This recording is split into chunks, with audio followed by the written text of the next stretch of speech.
Terima kasih Anda masih bersama kami di Mimpi Jadi Nyata setelah kita mengikuti pejuang mimpi kita Pak Ahmad dengan kisahnya. Ini saatnya kita berjumpa atau berkenalan dengan pejuang mimpi kita yang berikutnya.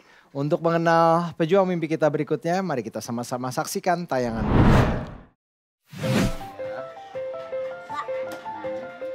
Saya dengan modal Bismillahirrahmanirrahim, saya berjalan menggunakan kostum baru seperti ini.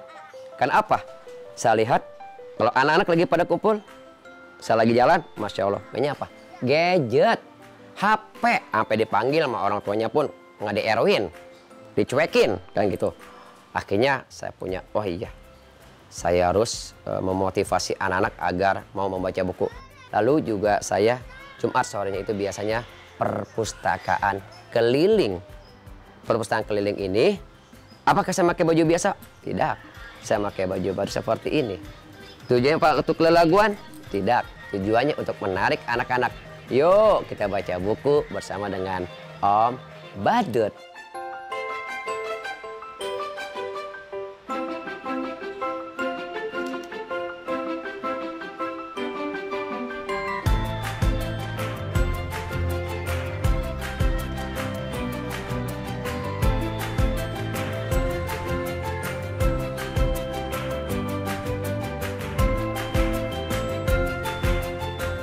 Saya ingin pelan-pelan, saya ingin menjadi figur sebagai orang tuanya. Itulah pejuang mimpi kita yang kedua. Di tayangan tadi ada Pak Yahya dan kali ini kita akan undang rekan dari Pak Yahya yaitu Pak Miko.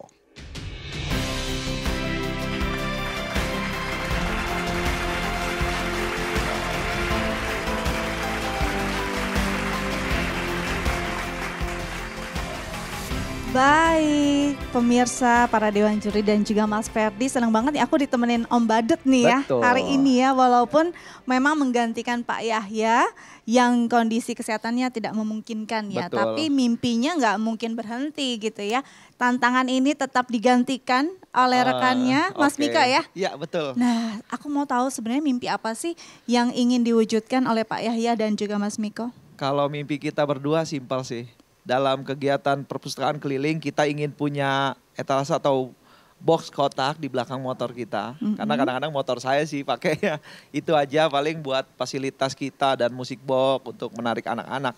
Itu aja simpel. Jadi biar lebih menarik, biar banyak anak-anak lagi yang mau baca gitu ya. Itu betul. Itu dia. Sudah siap Siap. mewujudkan mimpi Pak Yahya dan Mas Miko malam hari ini? Siap. Silahkan maju 2 langkah. Oke. Tadi di tayangan itu kita lihat kisah dari Pak Yahya yang Betul. tentunya bersama dengan Pak Miko mengajar anak-anak membaca, pejuang literasi khususnya syariah ya untuk Betul. agama dan lain sebagainya. Boleh tahu Pak Yahya mendadak tidak bisa hadir, sakit apa beliau? Kebetulan seminggu yang lalu kan kegiatan bersama saya Ya. literasi ke daerah Bogor Cilejet Mm-mm. gitu. Nah pulang dari situ mungkin kondisinya karena emang beliau beraktivitas seminggu full ya. Ya. Di taman baca, terus literasi bersama saya. Mungkin agak drop, saya pun drop tadinya. Oke. Karena mungkin saya dengan kondisi yang masih agak lumayan. Ya. Akhirnya masih fit hingga Masih sekarang. fit, Masya Allah. Sudah berapa lama berjalan bersama dengan Ustadz Yahya nih? Kalau Ustadz Yahya khususnya di dunia badut saya setahun lebih. Mm-mm. Tapi kalau di literasi perpustakaan keliling ini badut syariah, saya baru 3 bulan. Baru 3 bulan. Betul. Awal perkenalannya tuh gimana ceritanya sampai akhirnya bisa berdakwah bersama dan memiliki ide nih ngajarnya pakai kostum badut deh gitu. Oh oke. Awal pertama saya pertemuan dengan Pak Yahya atau abang saya Bang Yahya. Jadi kita ini paguyuban ya, paguyuban seniman badut. Udah berjalan 1 tahun lebih saya di dunia badut. Ya. Dia ternyata ada keinginan atau ide kreatif yang belum tersampaikan dari dulu. Karena nggak punya partner katanya, nggak punya teman untuk jalan bareng yang secara benar-benar sosial, nggak ada uangnya. Nggak pakai uang, nggak dapat uang dah intinya gitu. Akhirnya saya juga terketuk dari pesan orang tua saya. Pokoknya lu lakuin hal yang baik, yang manfaat untuk orang. Doa orang tua selalu menyertai dah. Amin insya Allah. Ketemunya 3 bulan yang lalu, saya lebih intern lagi di majelis. Di majelis, saya kebetulan di majelis Taman Baca, kan kita ada kegiatan majelis taklim bapak-bapak. Ya. Nah, saya deket di situ. Nah, disitulah baru dia mengutarakan, gue pengen nih ngejalanin program yang gue udah punya nih, impian gue. Lu bisa gak kira-kira bahasa gitu orang Betawi. Iya. Bla bla bla, sekian ngobrol sampai malam. Oke bang, kita langsung action. Gak usah Masya banyak Allah.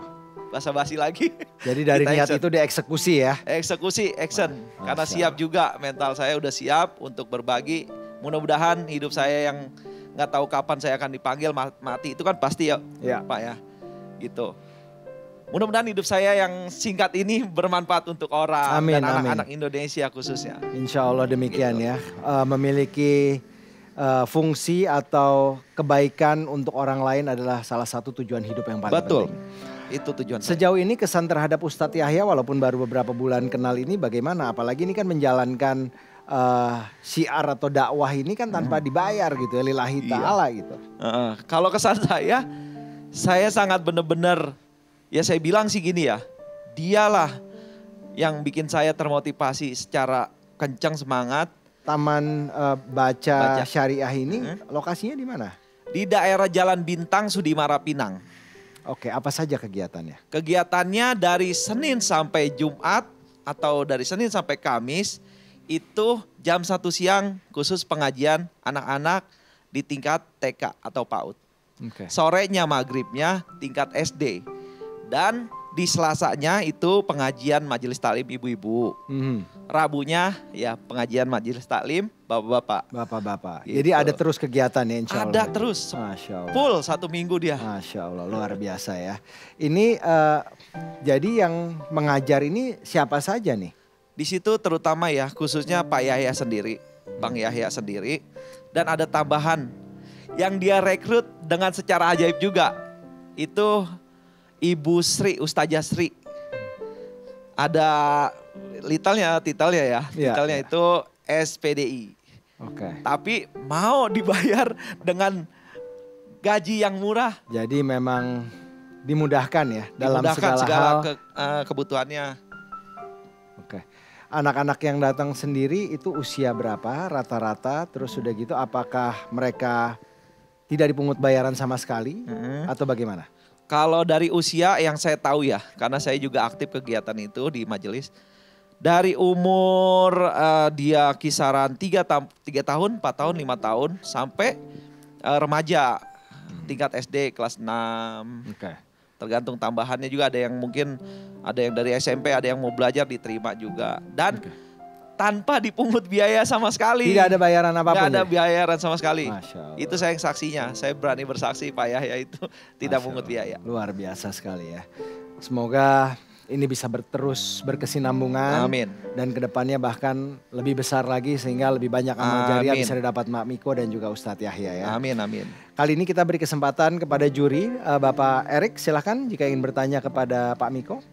Pak Miko, saya mau nanya. Iya. Buku-buku yang ada di Taman Doa itu diperolehnya dari mana ya Pak ya?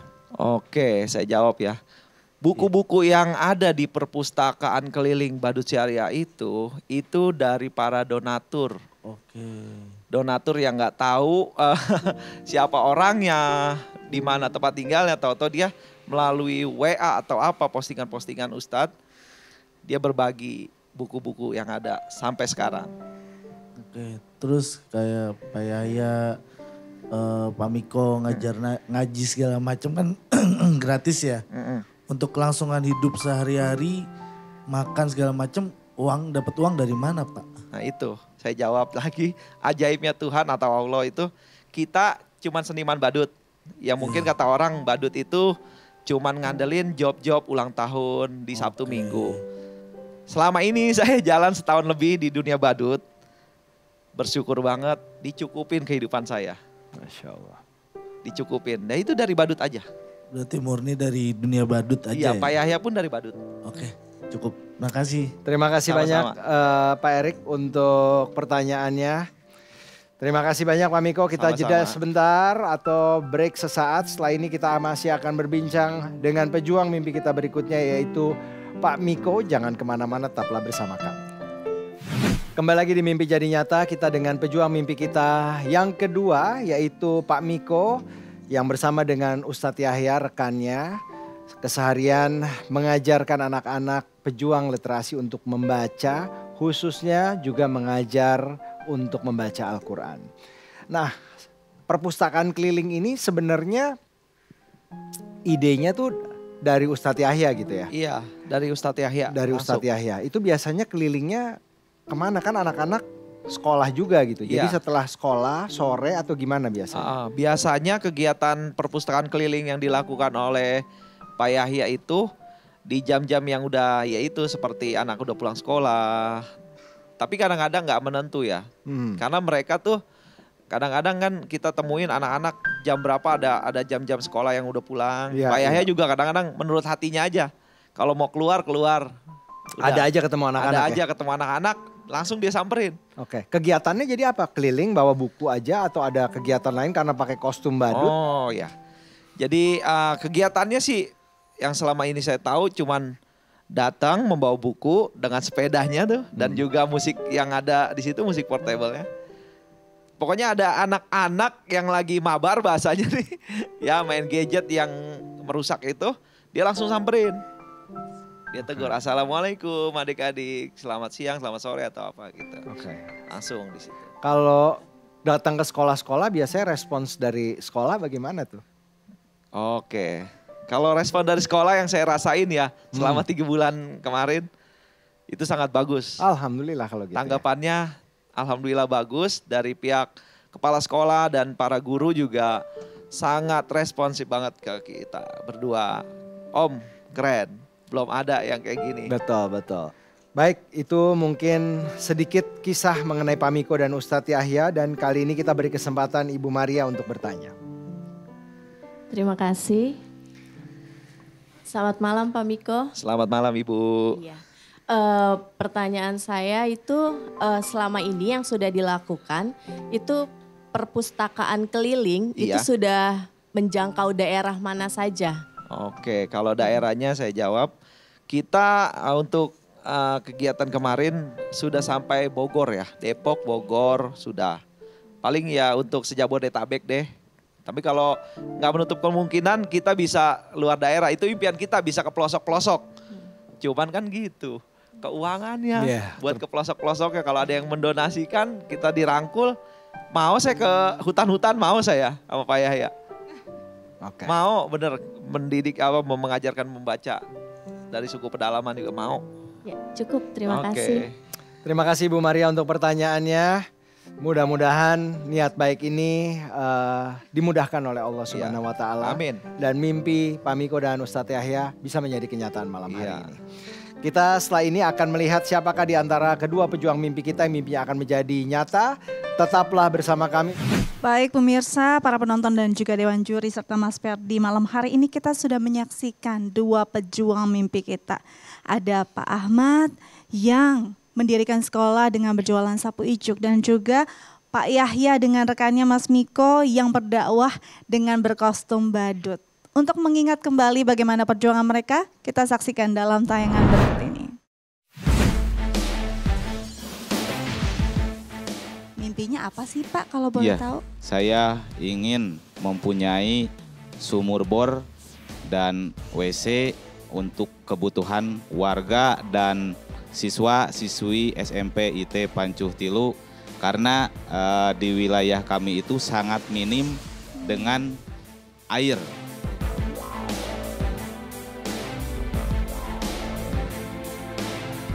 Saya mendirikan sekolah itu satu, hati saya itu yang ingin menjadi guru, membaktikan jadi guru, akhirnya saya mendirikan yayasan. Dan waktu itu banyak siswa yang tidak melanjutkan sekolah ke SMP. Ya, masih banyak karena jauh juga jangkauan dari tempat kami ke SMP yang sudah ada.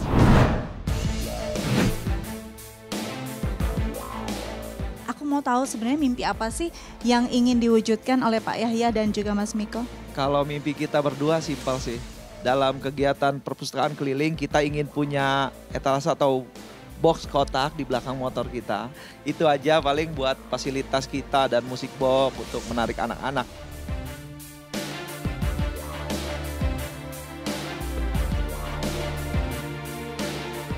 Mental saya udah siap untuk berbagi. Mudah-mudahan hidup saya yang nggak tahu kapan saya akan dipanggil mati itu kan pasti ya, Pak ya. Gitu. Mudah-mudahan hidup saya yang singkat ini bermanfaat untuk orang dan anak-anak Indonesia khususnya. Baik, kita akan mengundang kembali dua pejuang mimpi kita ke atas panggung Mimpi Jadi Nyata. Silahkan kembali ke atas panggung Mas Miko dan juga Pak Ahmad.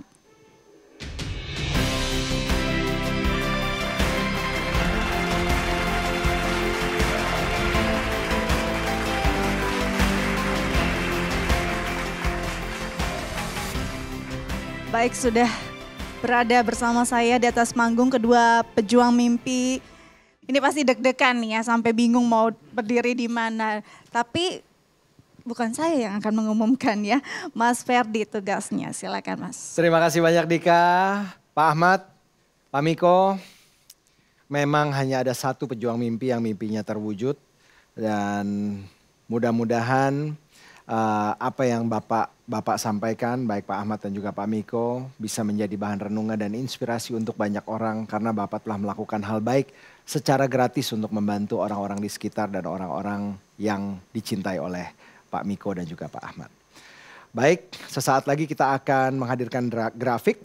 Jika grafik berhenti di angka 3, maka mimpi dari pejuang mimpi kita tidak dapat terwujud. Tapi jika grafik berhenti di angka 2, artinya proses perwujudan mimpi akan diwujudkan oleh tim Mimpi Jadi Nyata.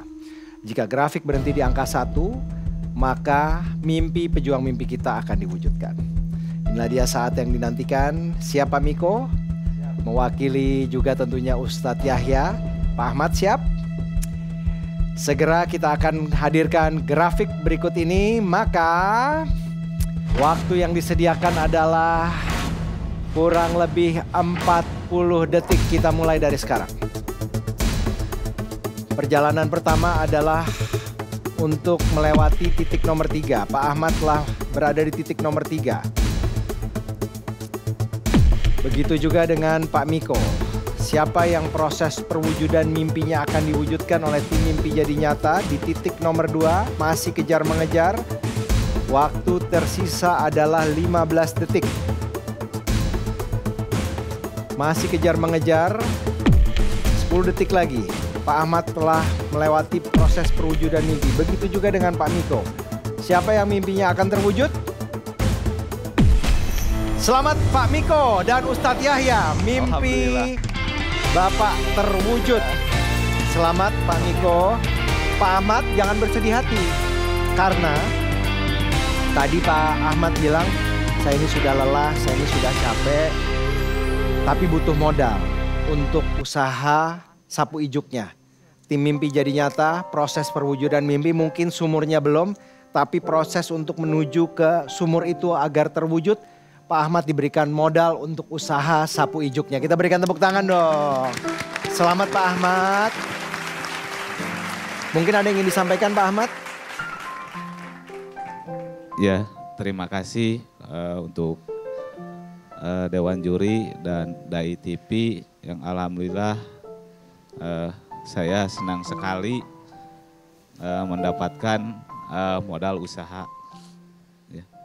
Alhamdulillah. Semoga berguna ya Mas ya. Pak Miko, gimana perasaannya nih? Kayaknya udah naik motor, sekarang ada boxnya, ada musiknya, bisa joget-joget lagi nih berdua Pak ya. Mudah-mudahan Pak Yahya juga cepat sembuh ya. Iya, amin. Kalau perasaan saya, pastinya ini mau nangis cuman malu. Kenapa Om Badut?